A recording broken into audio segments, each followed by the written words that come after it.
So how do you get the blades off? What I like to do is I like to just push down from the back of the hub.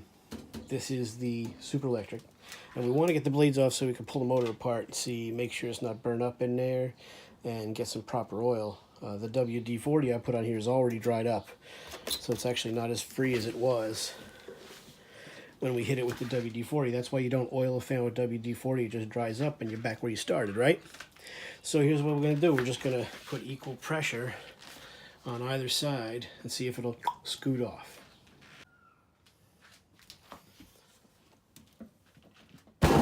And there you go.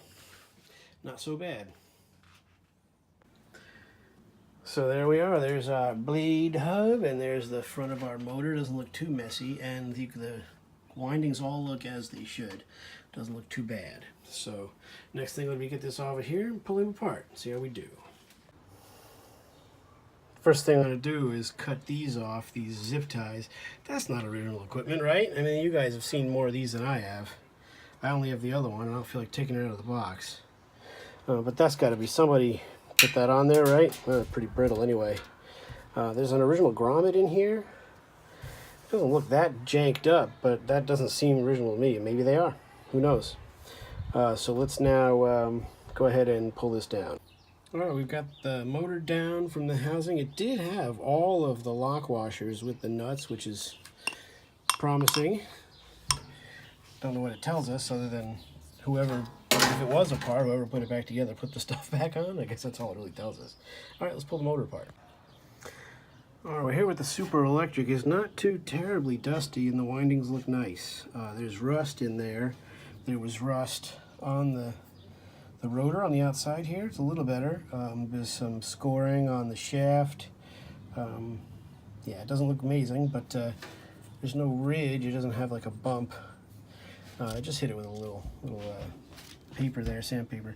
So that looks pretty good. We'll do our magic on the bearings. Again, there's some rust here.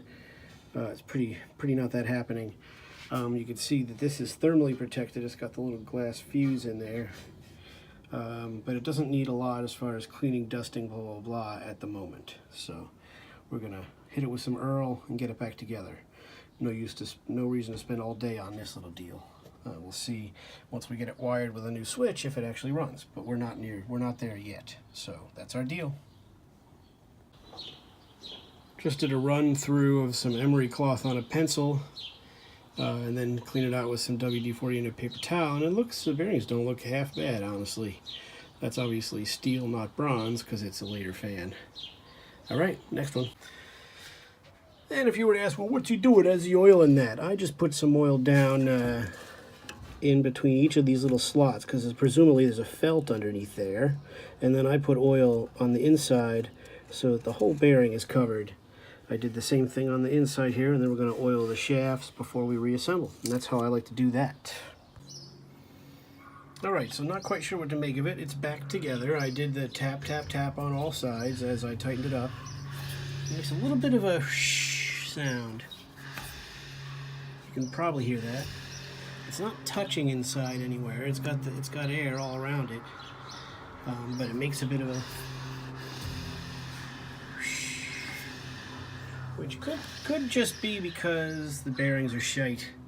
It doesn't seem like it's binding. It wouldn't spin. It spins for a good amount of time, so I don't think it's binding. I think that's just its noise because the bearings are shot. But we oiled it as much as we could. Next item up for bid. We'll see if we can get a switch on it and see if it'll run under our own power. So that'll be what's next. So this has been part 2 of the curbside Superlectric for whatever she's worth. So thanks for watching.